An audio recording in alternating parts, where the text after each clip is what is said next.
sou o João. Oi, eu sou a Luana.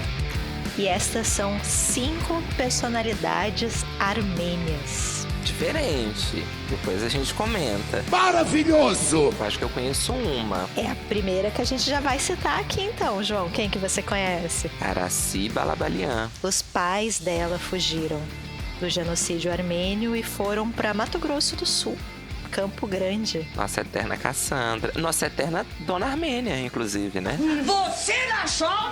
Tudo achou! E reza a lenda que vai voltar, não é isso? A novela? Não tava sabendo. Que querem fazer uma... Deixa eu até confirmar que é Rainha da Sucata, não é? Mas tá uma onda de remake, né? Eu vi aqui na Boca Miúda que a Dona Globo quer fazer um remakezinho. Cala a boca, Magda! Porque Vale Tudo bombou, né, João?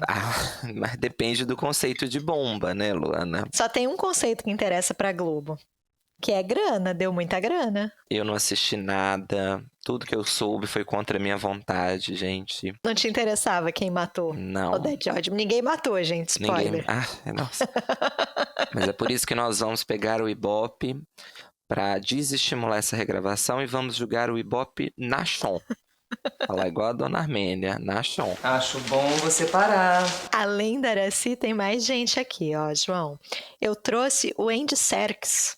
Sabe quem é o Andy Serkis? É um ator aí muito famoso dos anos 2010. Ele fez o Gollum, ele fez o King Kong, ele se especializou naquela captura de movimento, aquela forma de atuação. E ele, na verdade, eu trouxe porque eu achei curioso, o sobrenome dele não é Serkis originalmente, é Sarkisian. Esse Ian é uma terminação característica da Armênia, né? Inclusive no livro, né? A gente percebe. Daqui a pouco a gente comenta. Sarkisian, não sei como se pronuncia, provavelmente estou pronunciando errado, mas ele é inglês, é um ator inglês, mas os pais são da região ali do Oriente Médio, ele passou parte da infância no Iraque, se eu não me engano, então ele tem essa ascendência armênia. Tá bom. E aí, continuando aqui, outra pessoa que tem este mesmo sobrenome, eu acho que não são parentes, talvez seja um sobrenome comum, não conheço essa história, mas tem uma outra pessoa que tem esse sobrenome, João Sarkisian, que talvez você conhece. Não sei se você já ouviu falar. É uma cantora chamada Cher. Fez um pouco de sucesso. Já ouvi falar. Ouvi falar alguma coisa a respeito. Sherry Sarkisian. Não sabia que ela tinha descendência armênia. A nossa deusa do pop. A mãe do pop. A avó do pop, talvez, porque a mãe é a Madonna, mas a Cher veio antes. A chefe, ó, fez até um ato falho aqui, mas que tá tudo bem. Bateu o cajado e criou. Sabe de que eles me chamam? De Queen. Avós paternos. Olha só. Da Armênia. E ela, inclusive, a Cher, ela já participou de muitos esforços humanitários, mas um destes esforços foi pela causa armênia. Ela é politicamente ativa. Ela é toda certa, gente. E continuando aqui no mundo do pop, eu já vim agradar o João. Olha só. A gente tem uma outra que tem essa terminação Ian aqui, que é a Kim Kardashian. Ai, não me agrada tanto, mas... Poderia ter escolhido qualquer uma das Kardashians, né? Mas eu escolhi a Kim porque ela se pronuncia sobre a Armênia constantemente. Inclusive, ela comemorou quando finalmente os Estados Unidos reconheceu o genocídio da Armênia. Isso aconteceu no governo Biden. E dessa vez está certa, olha só. Às vezes acontece. Até o relógio parado está certo 2 vezes, né, no dia. Abafa. E aí, em quinto lugar, trouxe alguém que não é do mundo do João, mas é mais do meu mundo, o Serj Tankian. Ele é vocalista do System of a Down, que é uma banda de metal. E assim, gente, o System é uma das bandas mais importantes do metal. Ele é um grande vocalista e eu poderia ter escolhido qualquer integrante da banda, porque todos os integrantes são ou armênios ou de ascendência armênia. Depois a gente explica um pouco melhor, porque o armênio aqui é uma etnia, né? Como os judeus, né? Então não necessariamente você precisa ter nascido na Armênia para se considerar armênio. Isso é bem característico também de populações em diáspora, né, João? Então todos os integrantes da banda são armênios, se consideram armênios. Eu sempre achei isso muito interessante. E eles falam muito sobre a causa armênia, inclusive nas letras das músicas. Eu trouxe uma aqui, que é a Pluck, E aí eu vou ler aqui uma tradução aqui, né? Mas um dos versos é assim: o plano foi realizado e chamado de genocídio. Você levou todas as crianças e então nós morremos. Os poucos que sobreviveram nunca foram encontrados. E aí um pouco mais adiante, revolução, a única solução. Então temos aí o sistema Fadal também falando sobre a causa armênia. Olha que interessante, eu acho muito interessante. Isso é arte, rapaz. Muito interessante, estou muito surpreso, não sabia. E por que estamos falando de armênios, João? Porque vamos comentar um livro de literatura armênia, publicado no Brasil. Hoje a Luana também está com a edição dela em mãos. Uma edição belíssima, gente. Deixa eu pegar a minha aqui. Olha que lindo. Da Tabla. Da Tabla, Uma Ilha Chamada Armênia, que foi lançado este ano, 2025. Ele é um livro diferentão aqui a gente vai comentar, porque ele é um livro de fotos, né? Ele é um livro de fotografia, que intercala com poemas de 7 autoras armênias. E, na verdade, a gente tem esse episódio finalizando aí a sequência de episódios que a gente gravou nas últimas semanas, que faz essa ponte Brasil-Ásia. E aqui essa ponte tá bem explícita para a gente, né? Porque é uma fotógrafa brasileira e as fotografias são intercaladas com os poemas armênios. Tem até, inclusive, é uma edição bilíngue, tem o original e tem a tradução. Mas vamos só dar os créditos aqui. A fotógrafa é a Cassiana Der Harutyunyan. Provavelmente a pronúncia não é essa, mas fica que a gente sempre coloca, tá, gente? Nas legendas, nas descrições do episódio, certinho, a ortografia. Foi publicado pela Tabla em 2025, com tradução do armênio de Katerine Shaninian. Provavelmente também de descendência armênia aí pelo final do nome, né? Acho que a gente não precisa pronunciar aqui, mas das 7 poetas selecionadas, todas elas têm essa terminação em ian no final, que ela chamou a atenção, né, para a questão dos sobrenomes. Exatamente. A gente teve até no grupo do podcast recentemente uma discussão, né, João, se era ou não literatura armênia. Muitas pessoas fazem aquela volta ao mundo, querem ler um livro de cada país, a Armênia não é tão fácil de encontrar. Eu acho que considero literatura armênia aqui, viu? Por 2 questões, aqui 2 pontos. Primeiro, porque as poetisas são, de fato, armênias, então aqui é uma antologia de poemas de pessoas nascidas lá, né? E também por essa questão da diáspora, né? A própria Cassiana aqui, que é a fotógrafa, ela se considera armênia. Então, ela tem aqui, tanto os avós paternos quanto maternos são da Armênia, então é uma família em diáspora. Ela conta, né, aqui é mais de uma centena de fotografias, gente, que ela tirou ao longo de 17 viagens, 15 anos, desde 2010 que ela viaja o país. Então, uma ligação muito forte com a terra dos seus ancestrais, a sua terra também, de certa maneira, né? Então, eu acho que conta sim, viu? Literatura armênia, mas com essa ponte com o Brasil, né? Até porque, assim, as poetas são armênias, né? Então, acho que aqui é até mais tranquilo. A Cassiana, que é a fotógrafa, também é armênia, né? Embora nascida no Brasil. Ela nasceu em São Paulo, acho que 1984. Mas é um livro belíssimo, gente. Assim, é um livro de arte. A gente até brincou nos outros episódios de livros de fotografia, livros decorativos, para usar a expressão da Rafa Kalimann. Aqui sim está um livro que, além de enfeitar, além de decorar, porque as fotos são belíssimas, você ainda pode ter contato com uma literatura que chega pouco para a gente, né? Apesar aí dessas referências, mas de livro, estava pensando assim de cabeça. Eu não conheço realmente outro livro de literatura armênia no Brasil, não. Conheço livros que às vezes esbarram na questão, mas livros de não ficção, que vão discutir questões do Oriente Médio, vão discutir ali a questão da Turquia, por exemplo, aí falam do genocídio armênio, né? A questão do Império Otomano, mas de literatura mesmo, acho que a Tabla aí sempre ocupando esse espaço tão necessário, né, de literatura do Oriente Médio, do Norte da África. Ela também tem algumas coisas ali do Norte da África. Então fica aqui nossa sugestão. Vamos comentar com calma este livro. Luana vai aqui hoje ser nossa guia ao longo da história. Mas é um livraço, gente. A gente vai mostrar algumas fotos, vai comentar alguns aspectos do livro também. Belíssimo. E assim, lágrimas, viu, gente? 2 poemas aqui me destruíram. Então, é livro decorativo e levemente destruidor também. Mas vamos falar sobre isso. Podemos começar, então, João? Estão prontos? Esse episódio vai ser um pouco diferente. Vou só mostrar de novo o livro aqui. Belíssima capa. Não é um formato que estamos muito acostumados a comentar, né, João? Mas vamos dar o nosso melhor aqui. É bem bonita, porque, olha, eu vou abrir para vocês verem. Ela tem esse corte aqui. Eu não sei qual é o nome que se dá, mas é um corte solto, né? Impressão bonita. Papel bom. E só para dar mais um crédito aqui, a gente tem parceria com a editora Tabla e nós temos um cupom de desconto também, gente. Então, se vocês quiserem comprar no site da editora esse ou qualquer outro livro da Tabla, a gente já recomendou muitas obras da Tabla aqui, vocês podem usar o nosso cupom, que é Livros e Listas 30. 30, tudo em maiúscula. E 30 é o numeral. 30 numeral, o nome do podcast mais o numeral, né? E aí vocês ganham 30% de desconto, um desconto ótimo.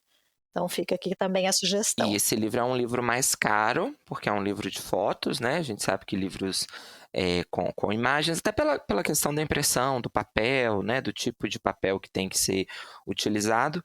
Então fica a dica aí, ó. Livros e listas 30. Livros e listas escrito normal, com maiúsculo, tudo junto. E 30, 3 e 0 no final. 30% de desconto em todo o catálogo da Tabla. A gente tinha até planejado, né? A gente ia fazer... acho que é o nosso primeiro episódio que a gente fala da parceria oficial. A gente falou que tinha conseguido, mas a gente vai falar muito da Tabla ainda, até pela... A gente sempre falou, mas a gente vai falar agora com a parceria. E nem era o primeiro livro que a gente ia divulgar pela parceria, mas aí a gente acabou passando ele na frente porque a gente achou que funcionava bem com o tema desses últimos episódios que a gente estava conversando. Que é a Ponte Brasil-Ásia, né?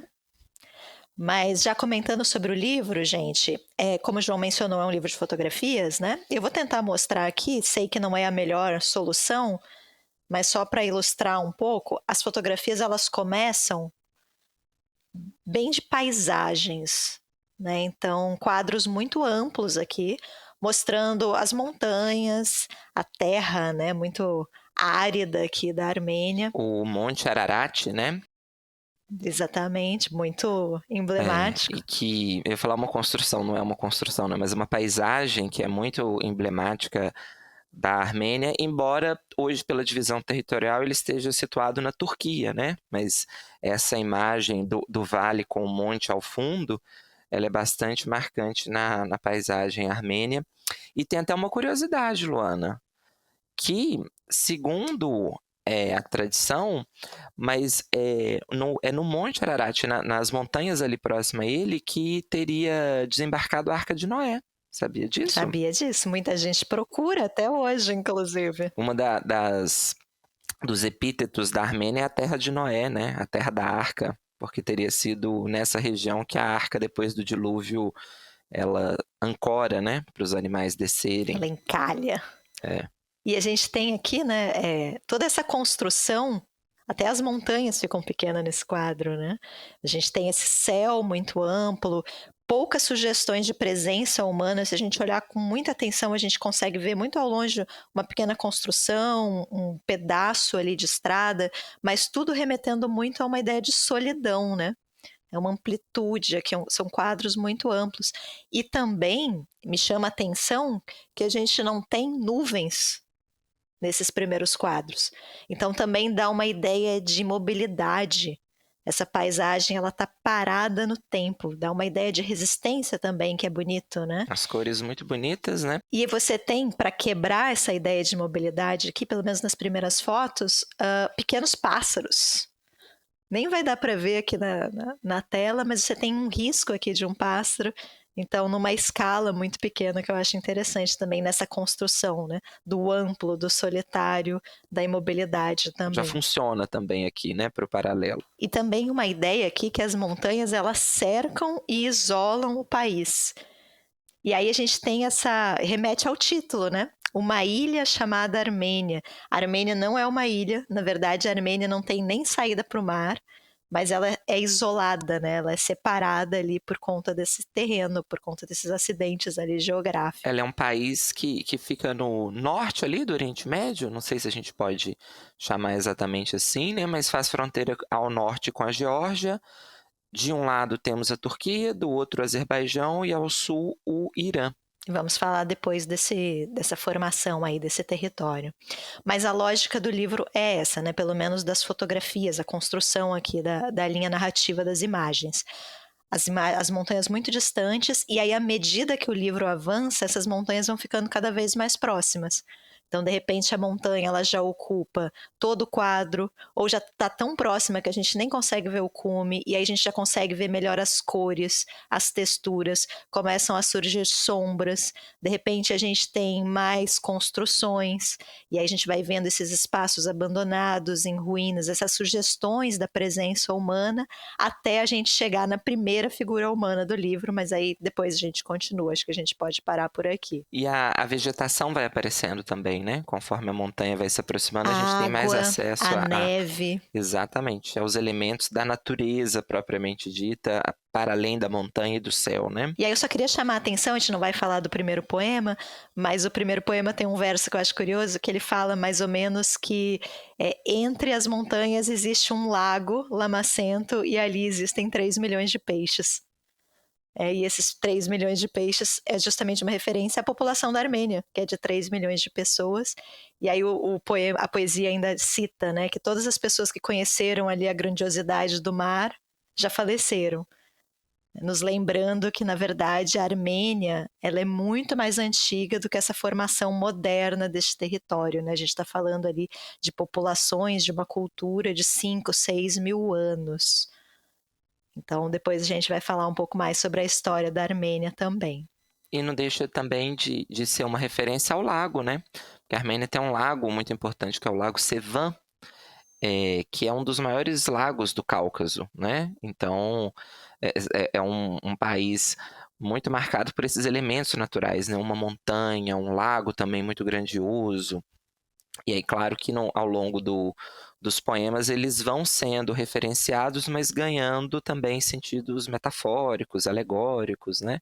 E você tem essa brincadeira que a Lu comentou, que eu acho maravilhoso, uma ilha chamada Armênia, porque aqui é quase o oposto do que é uma ilha, né? Na verdade, é uma ilha formada por montanhas, por desertos ao redor, e não pela água, pelo mar, né? Como se a Armênia fosse uma ilha que está isolada ali, não pela água, mas pela terra. Exatamente.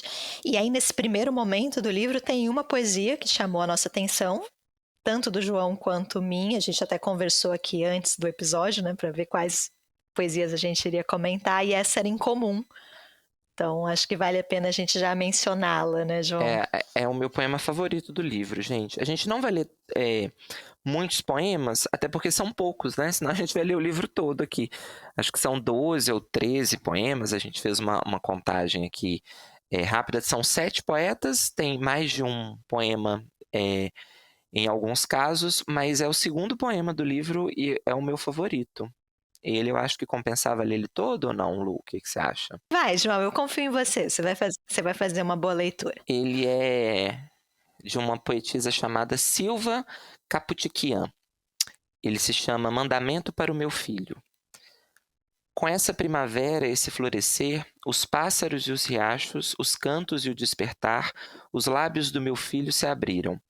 Ele sussurrou uma palavra valorosa da língua sagrada do Haig, como se uma hóstia tivesse tocado os lábios do meu menino.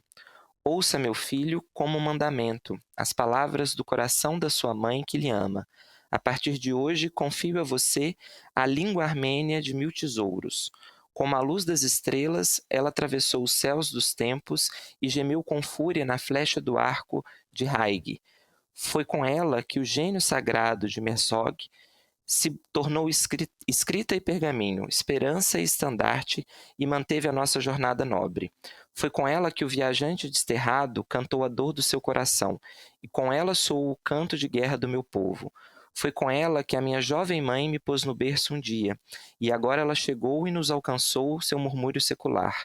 Abra os lábios, fale precioso, gorjeie alegre, meu querido, que em seus lábios volte a ser criança nossa língua armênia de cabelos grisalhos. Peço que a preserve, altiva e pura, como a neve sagrada do Ararat, e aguarde junto ao seu coração como as cinzas dos seus antepassados, e do golpe sombrio do inimigo defenda-a com seu peito como defenderia sua mãe, da espada puxada contra ela.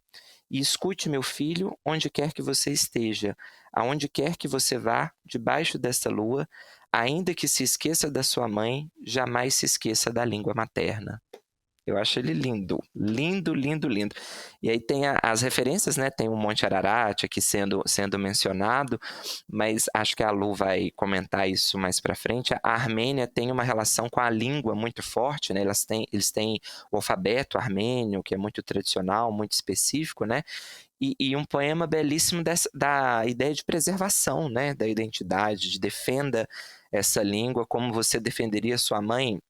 Até a brincadeira, né? Eu sou sua mãe, mas defenda a sua língua materna, né? A mesma expressão que a gente usa para falar da língua que a gente é alfabetizado, né? E é um poema que eu acho que ele funciona muito bem com relação a tudo que a gente vai comentar, porque ele tem todas as referências, né? Ela começa descrevendo essa paisagem, esses elementos da natureza, mas ela retoma a questão da religiosidade, ela retoma os aspectos da história da Armênia, e quando a gente entende essa questão da diáspora, né, que aconteceu em relação aos armênios, eu acho que ele ganha um outro contorno, essa importância da preservação, do orgulho, de defenda a sua origem, preserve essa origem, o legado que ela deixa para o filho, né, a coisa mais importante que eu te dou é a nossa identidade, preserve e defenda isso, custe o que custar, defenda mais isso do que você defenderia a mim, né, eu acho a imagem muito forte, né.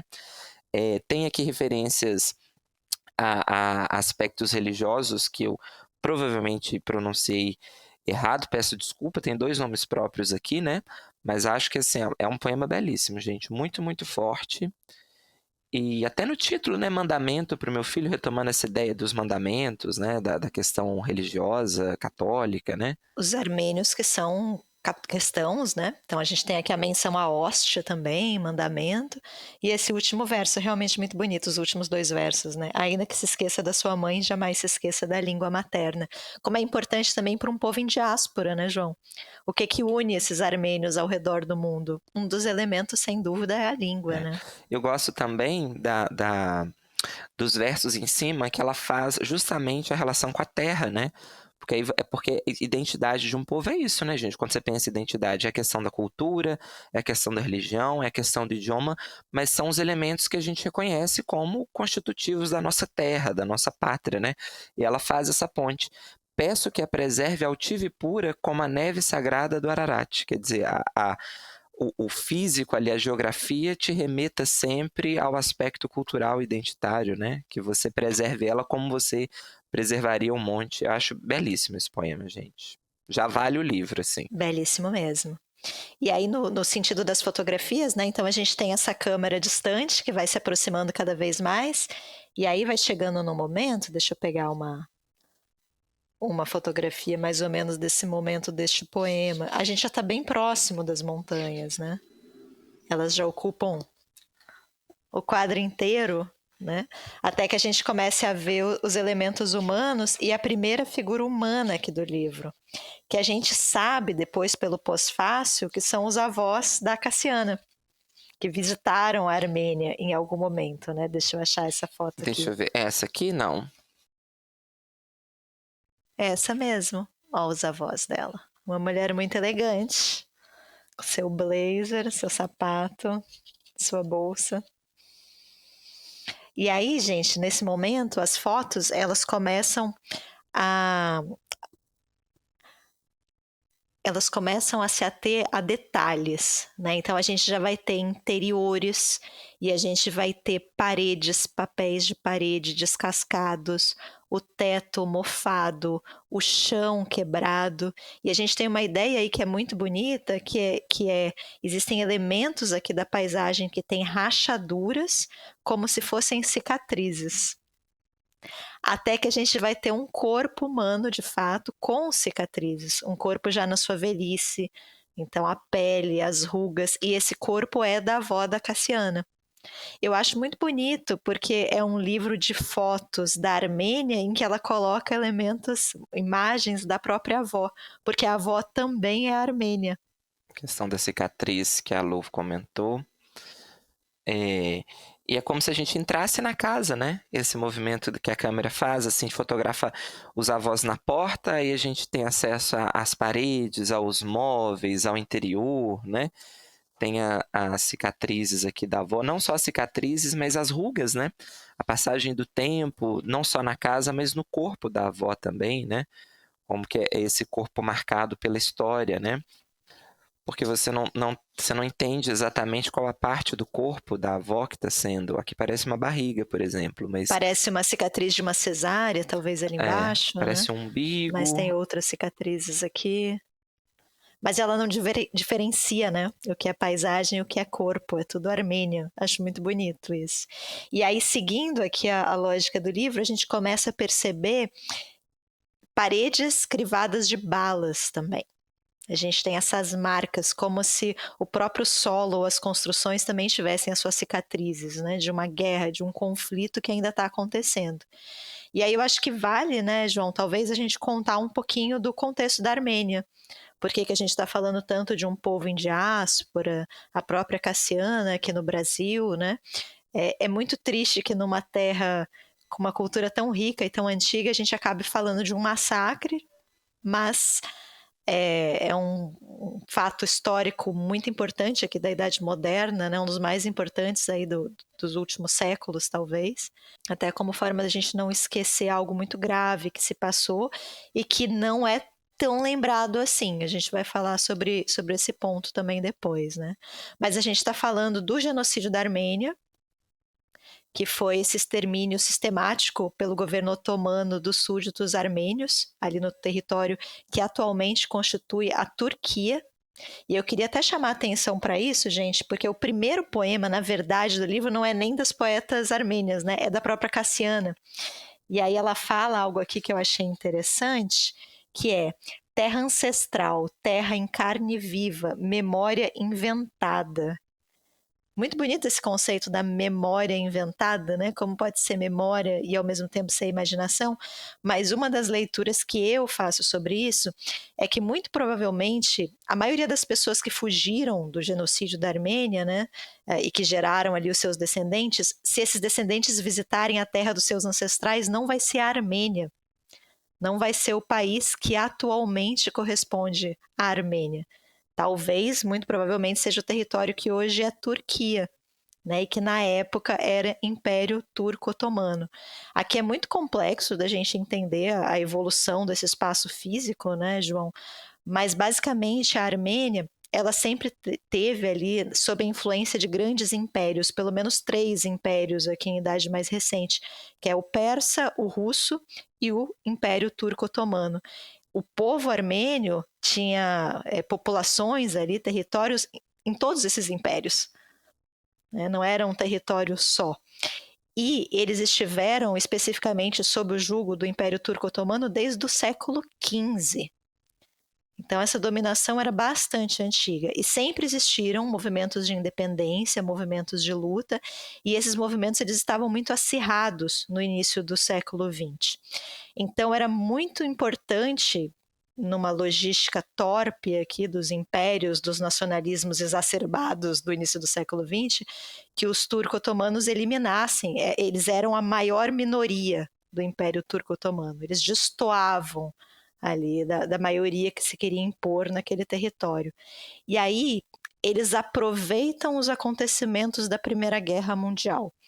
Naquele momento está todo mundo olhando para outras coisas, está preocupado com outras questões, e eles aproveitam para fazer essa ação deliberada e consciente de extermínio. E a gente tem amplas provas documentais, textos, muita coisa que prova isso, né? Que foi de fato uma política de Estado. Então aconteceu ali principalmente durante a Primeira Guerra ou imediatamente após o conflito.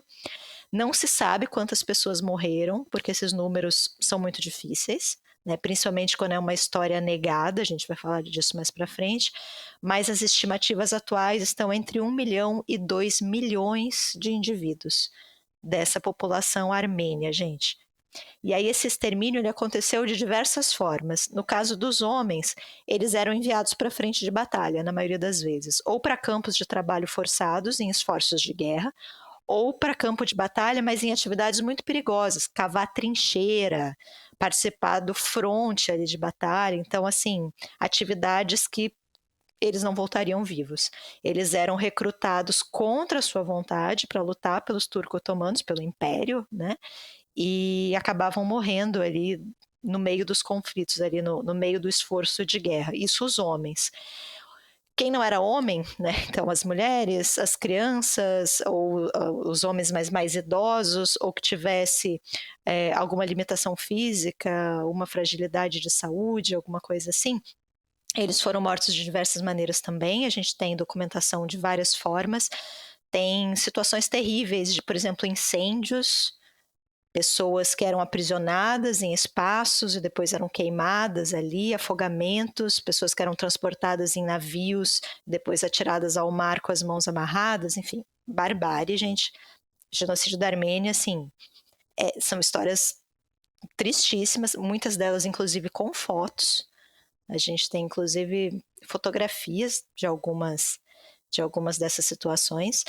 Mas o mais comum eram as chamadas marchas da morte.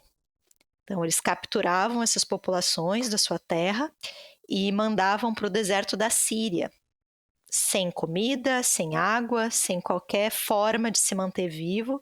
Então, as pessoas eram colocadas ali no deserto e acabavam morrendo no deserto. Então, assim, entre 1 milhão e 2 milhões de pessoas. E além da mortalidade, dos bens terem sido confiscados, das pessoas terem perdido as suas casas, desapropriação de terra, né? Tudo isso, a gente teve um êxodo muito grande, né? Então muitas pessoas fugiram. Também não se sabe esse número, mas estima-se entre 7 ou 8 milhões de indivíduos que fugiram ali dos territórios que hoje correspondem à Turquia. Muitos deles vieram para a América, muitos para o Brasil. A gente tem uma população aqui também, a gente citou a Araci Balabanian, né, que os pais fugiram do genocídio, a própria Cassiana, os avós fugiram. A estimativa está em cerca de 25 mil pessoas que fugiram para o Brasil, mas também são estimativas, talvez esse número seja bem maior. E muitos vieram para o Brasil porque nos Estados Unidos, na época, tinha uma lei parecida com aquela que a gente comentou quando a gente comentou do Niojin, porque o governo norte-americano baixa uma lei limitando a entrada de asiáticos no país. E aí não era necessariamente pensando na população armênia, assim, o que eles queriam combater, mas acaba tendo consequência com essa diáspora armênia, e muitos vão acabar vindo para o Brasil por conta disso, né? E principalmente para São Paulo, porque a gente está falando de começo do século XX, era a cidade aqui em ascensão, né? A grande possibilidade de trabalho, né? De comércio. E você tem até hoje, né, uma cultura armênia muito forte em São Paulo. Assim, alguns bairros, né, algumas ruas específicas. Estação de metrô. Exatamente, né? Tem vou até deixar o crédito aqui, vou até procurar o nome, mas eu estava assistindo uma aula no YouTube da Tabla. A Tabla tem um canal no YouTube, gente, vou fazer propaganda aqui para nossa parceira, mas tem essa aula específica que eu estava vendo era sobre diáspora armênia no Brasil. E aí o professor comenta, né, esses aspectos da migração, de como que a cultura armênia vai se firmar no Brasil, sobretudo pela área de calçado, né, que os armênios são referências em produção de sapatos, de roupas no geral, mas especificamente de calçados, vai ser assim o carro-chefe desses imigrantes aqui no Brasil, e culinária também, obviamente, que eu acho que a culinária acaba sendo uma porta de entrada para vários processos de imigração, né? Mas no caso dos armênios, sobretudo a questão de produção de calçados. Eu achei bem interessante, assim, em São Paulo. Vou conferir aqui certinho o nome do professor e eu passo a referência para vocês até o final do episódio. E aí, ainda sobre o genocídio da Armênia, tem 2 pontos aqui que eu queria destacar para vocês. O primeiro é a Operação Nêmesis, que acontece logo depois, assim, a gente ainda está na década de 20, que é um grupo secreto da Federação Revolucionária Armênia, que se forma, gente, para eliminar políticos e militares que tiveram envolvimento com o genocídio da Armênia. Então, eles agem ali nas sombras para cometer assassinatos mesmo. Capturam muitas pessoas aí em vários países europeus. E eu estou citando a Operação Nêmesis porque, em algum momento, um dos assassinos, né, que mata ali um dos responsáveis pelo genocídio, ele é preso, se eu não me engano, em Berlim. E aí acontece uma discussão muito importante, João, porque essa prisão, essa captura dele vai ser acompanhada por um advogado que vai ser bem importante, chamado Rafael Lemkin.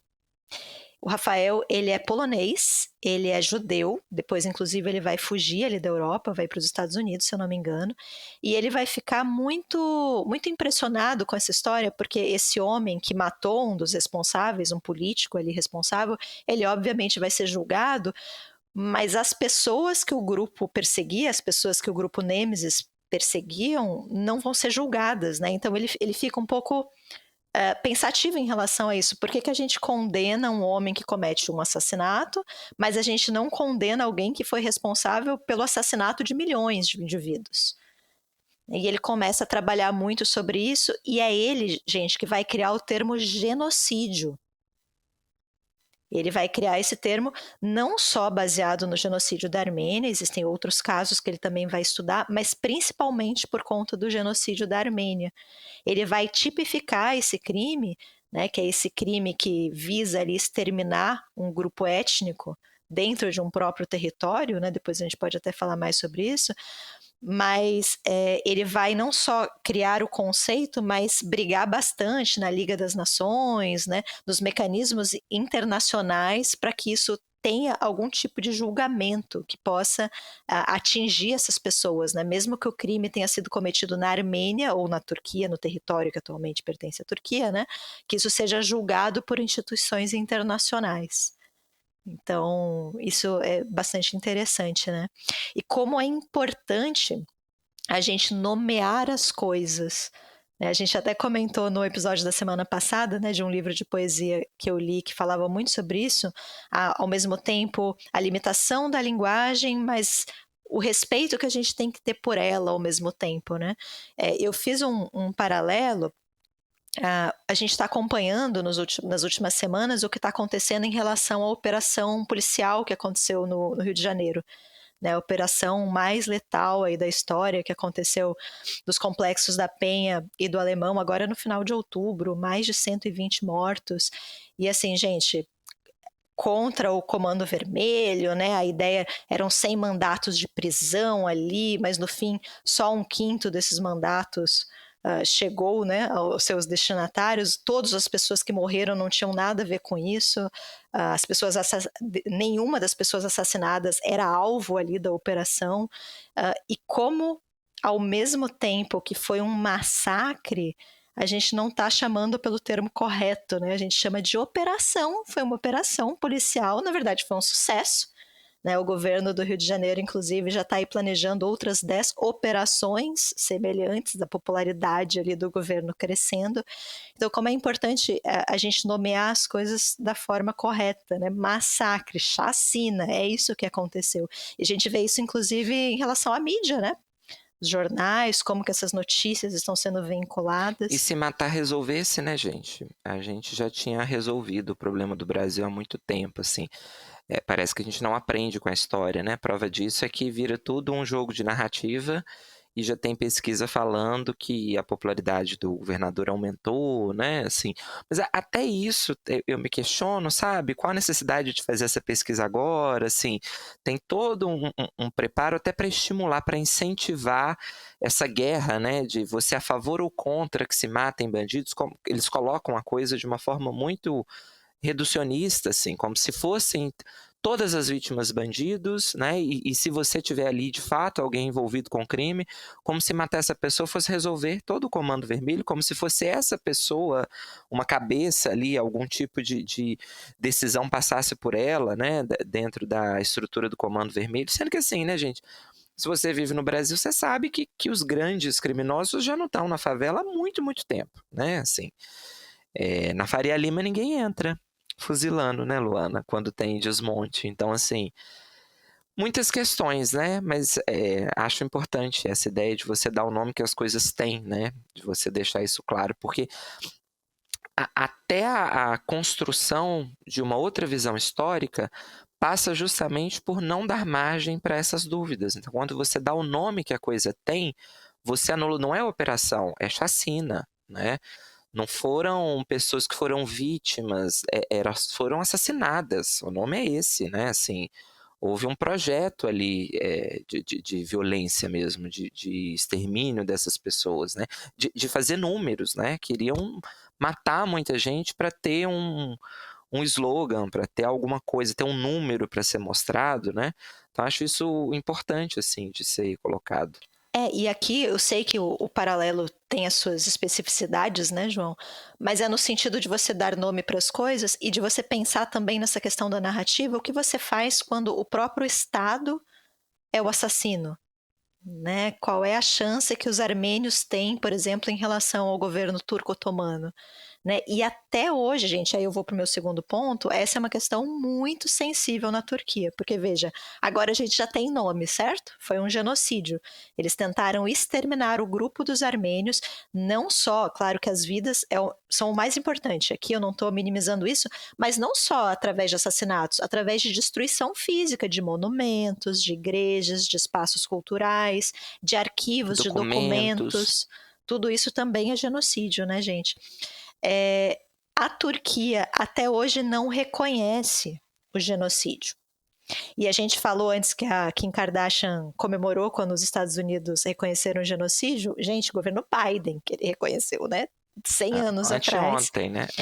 Eu olhei uma lista, só que ela é uma lista de 2015, então grandes chances aqui de eu estar desatualizada, espero que esteja, mas até 2015, 30 países reconheciam o genocídio armênio, 30.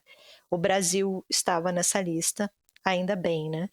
E assim, é uma questão muito complexa, eu não vou nem fingir para vocês que eu entendo toda a complexidade ali, principalmente da questão ali do Oriente Médio, né, dos territórios, mas o atual território da Armênia era o lugar ocupado pelos armênios na União Soviética. É a partir daí que surge o país. Então você ainda tem armênios que habitavam outros impérios, né, que estão em outros territórios. Inclusive, há poucos anos atrás, talvez 2 anos, a gente teve um êxodo forçado ali, uma expulsão de armênios do Azerbaijão, que é um aliado histórico da Turquia. Então, são questões que estão acontecendo neste momento, né, que ainda são muito pertinentes. E aí eu queria contar uma história aqui. Essa história foi contada pelo historiador Heitor Loureiro, que é um historiador que eu gosto bastante. Eu vou só aproveitar o gancho, porque ele que é o professor das aulas da Tabla. Eu fiquei aqui de dar o crédito. Ele é maravilhoso, gente. São 4 aulas, tá no YouTube, no site da Tabla, tá? No portal da Tabla do YouTube, gratuitas, né? Se chamam Entre Impérios e Fronteiras, os Armênios e Suas Diásporas. Eu acho que são 4 aulas com o professor e historiador Heitor Loureiro. Recomendo para quem quiser se aprofundar na questão armênia. Ele é maravilhoso. Eu vi uma entrevista com ele ótima no canal Os Três Elementos. Fica aqui a super recomendação. Inclusive, ele conta o interesse dele pela Armênia, João, que é uma história maravilhosa, que ele gostava muito do System of a Down, quando ele era adolescente. Olha que incrível. E aí ele começou a pesquisar as letras das músicas, e aí se interessa, vai estudar história, e aí vai fazer doutorado na Armênia, e hoje ele é um super especialista. Mas olha o impacto da cultura, né? a importância, né? É. Eu ia só, inclusive, puxar o gancho, Lu, mas porque lembrei de uma coisa aqui, que você falou que o governo turco não reconhece, né, o genocídio armênio. E é uma questão atual até hoje, porque o Pamuk é uma pessoa não grata na Turquia, o Orhan Pamuk, o escritor que ganhou o Nobel, porque ele reconhece o genocídio armênio, né? Ele tem falas públicas que geram muito incômodo na Turquia, assim, ameaça de morte, perseguição. Então tem várias entrevistas dele falando isso. Eu lembro que no ano que ele ganhou o Nobel, tinha acontecido uma dessas falas, e aí ele estava assim, sendo ameaçado de morte, e ameaçado até hoje por conta, entre outros motivos, mas porque ele reconhece, né? E ele não só reconhece, mas ele cobra que o governo turco reconheça isso. Ele cobra uma meia-culpa, né, uma reparação histórica, se é que é possível, mas pelo menos do plano simbólico, né, que isso seja reconhecido ali na Turquia. E ele enfrenta muita dor de cabeça até hoje por conta disso, né? O que o governo turco alega é que era um momento de guerra. As pessoas morrem nas guerras. Então, é isso. Não existiu uma ação deliberada para que aquela população fosse mais atingida, né? E essa é uma causa tão sensível, e aí eu vou contar a história aqui que o professor Heitor Loureiro fala nessa entrevista que eu vi dele, né? Que foi, João, ó como eu tô puxa-saca do João hoje, vou trazer mais uma diva pop para a rodada aqui, que é a Shakira. Maravilhosa. Shakira vai fazer um show no Azerbaijão. Está lá bela, diva, plena. E aí, o que Shakira faz em algum momento do show, gente? Ela puxa uma bandeira da Colômbia. Porque a Shakira é colombiana, caso vocês não saibam. Só que a bandeira da Colômbia é muito parecida com a bandeira da Armênia. É uma cor que muda, é um amarelo que vira um alaranjado, assim, são bem parecidas. Eu assim. acho que inverte a ordem das cores. É de ponta cabeça, assim, né? Mas assim, inverte a ordem das cores quando você vê a bandeira estática, né? A bandeira em movimento, você sacudindo ela, pode parecer que ela só tá de cabeça para baixo, né? Porque a ordem das listras é a mesma, só que ela é ao contrário, assim, né?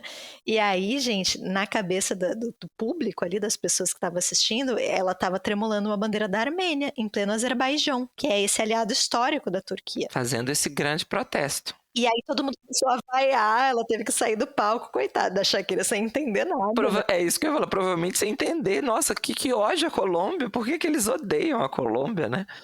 Cria outro problema diplomático, porque aí nunca mais a Colômbia volta no Azerbaijão, né? Convém dar uma pesquisada nas bandeiras, né? Antes de fazer um show em algum país. Ou não, né? Que fique a lição aí também, eu acho que... Mas ela correu algum risco ali, né, João? Correu bastante. Tô rindo de nervosa aqui, gente.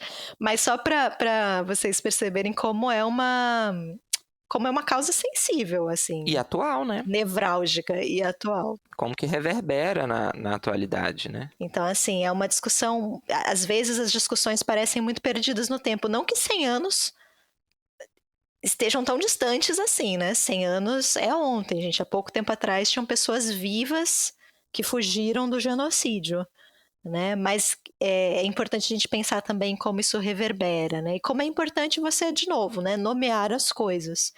Eu acho interessante essa questão da reparação. Existe um valor simbólico, mas até reparações práticas, né? Atestados de óbito, restituição de valores, essas famílias perderam seus bens, seus imóveis. Documentação. Então eu acho que tudo isso é importante também. Um paralelo, mas que a gente já comentou antes, né? Claro que é outro contexto, outra situação, mas em comum quando o Estado é o matador, o agente de violência, né? Mas a gente teve um problema que a gente comentou nos episódios que a gente conversou sobre ditadura militar no Brasil, que um dos problemas era a documentação. Famílias que não tinham acesso ao testamento dos pais, porque o Estado não reconhecia que aquelas pessoas tinham morrido. E aí a família fica num limbo jurídico, porque a pessoa não está mais viva, todo mundo sabe, inclusive quem matou, e o Estado nega inclusive a dar um atestado de óbito. Fala, não, seu pai fugiu, seu pai não morreu. Você não vai ter direito a sacar o dinheiro dele, a vender a casa, porque a casa está no nome dele. Quando ele voltar, vocês resolvem, né? E o quão cruel é isso quando o próprio Estado sabe que aquela pessoa foi morta, né? Porque é ele que matou.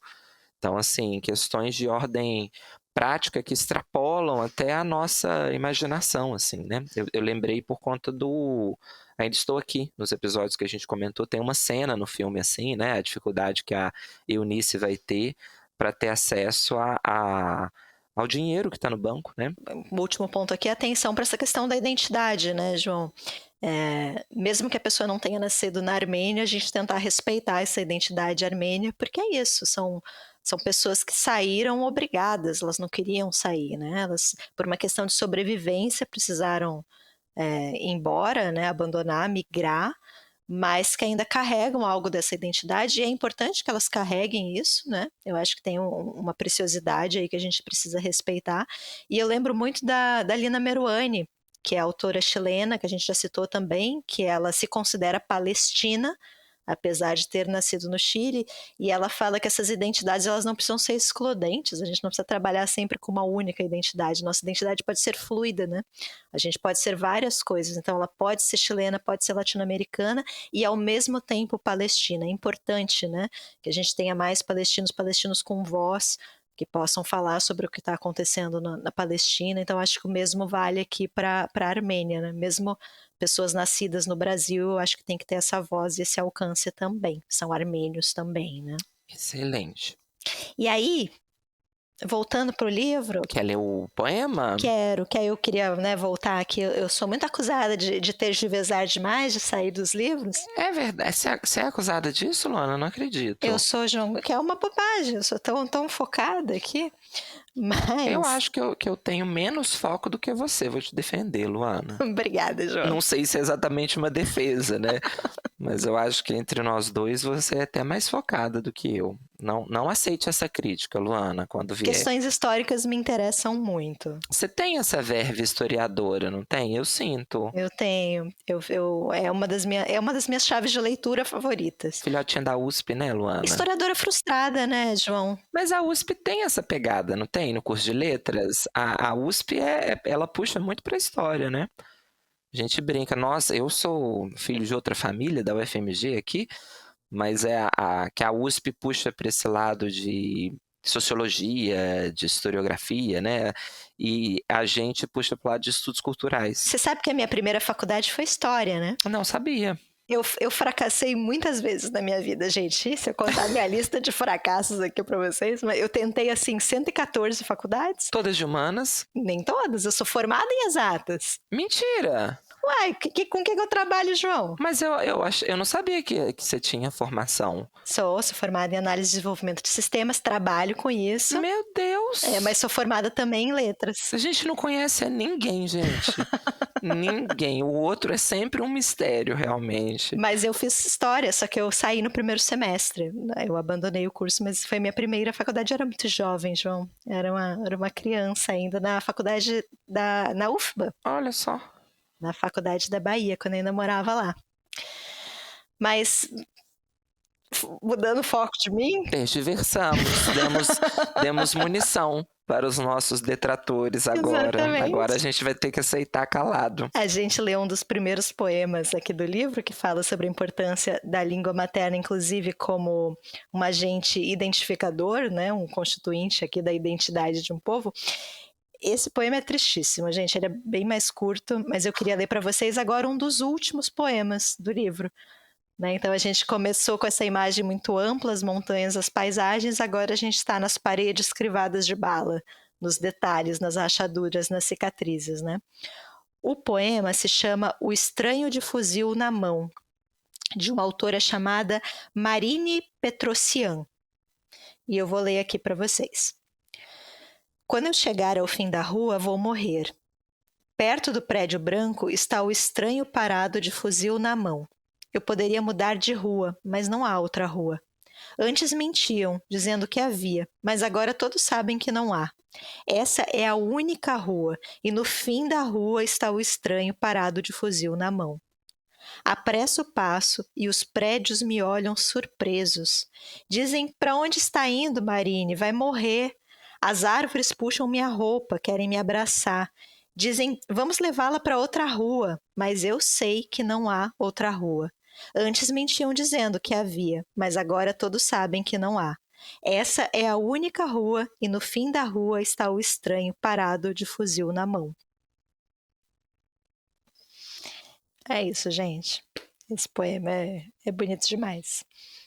Antes mentiam dizendo, mas agora todo mundo sabe que não existe outra rua, né? De uma tristeza, né? De uma... Inevitabilidade. E a foto que tem ao lado é essa aqui, ó. Belíssima.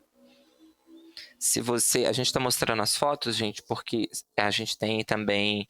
Os episódios ficam disponíveis no YouTube. Então, no YouTube dá pra ver. Mas se bem que no próprio Spotify dá pra ver também, né? Tem o vídeo lá disponível no Spotify.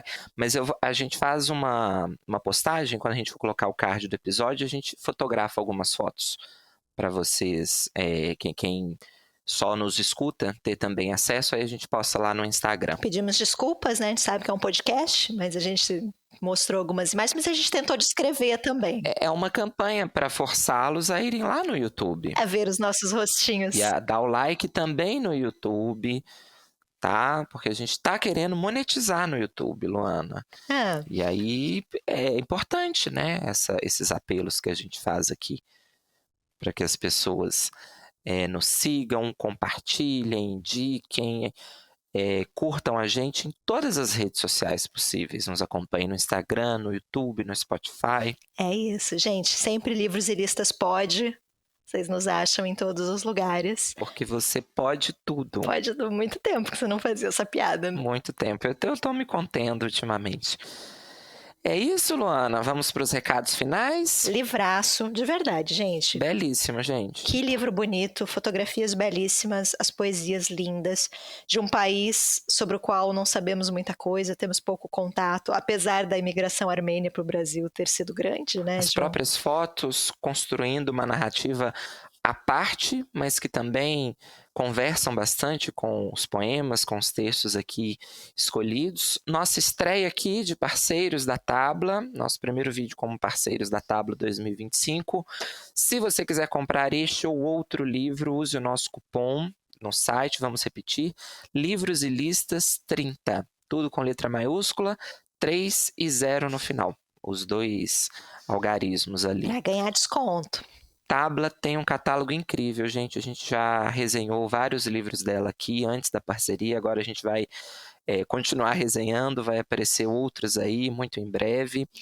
É uma editora, a gente sempre falo isso, sei que já falei isso neste episódio, mas acho realmente que ela ocupa um espaço muito necessário de trazer para o Brasil esses textos de países que a gente às vezes reclama tanto, né, Lu, que só chega coisa da Europa, dos Estados Unidos. Então a Tabla trazendo essa literatura que no final das contas é milenar, né, gente? A literatura do Oriente Médio, assim, o quão tradicional, o quão rica é essa cultura. Estou até globalizando aqui, chamando de Oriente Médio, né? Todos esses países que não são só ali do Oriente Médio, mas que pegam o norte da África, o sul da Ásia também ali, mas e o quanto isso chegava pouco para o Brasil, né? E acho que a Tabla conseguiu aí tá com um catálogo incrível, trazendo obras muito diversificadas. Tem textos mais antigos, clássicos, tem literatura contemporânea, árabe também.